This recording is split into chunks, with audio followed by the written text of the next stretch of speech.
Висели во воздух двотретинското мнозинство за уставните измени потребни за спроведување на договорот од Преспа, по апсењето на екс-директорот на УБК Сашо Мијалков.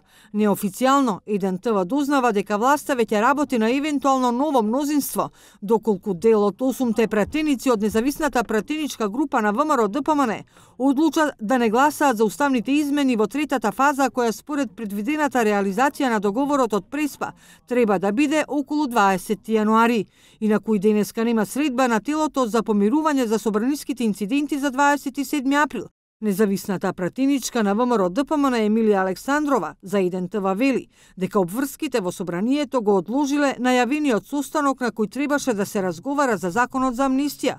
Без да открива детали, рече дека немаат проблеми и оти работат на текстот на законот со кој треба да бидат опфатени учесниците од ланските инциденти. Најави дека од понеделник има средба на телото на која ќе биде презентирана нацрт верзијата од законот. Дел од медиумите пак повикувајќи се на изјава од Александрова, оти било чие приведување не оди во прилог на процесот за помирување го доведува во прашање парламентарното мнозинство за уставните измени. Александрова е еден од 8 пратеници на ВМРО ДПМН кои гласаа за уставните измени, а подосна беа исклучени од партијата.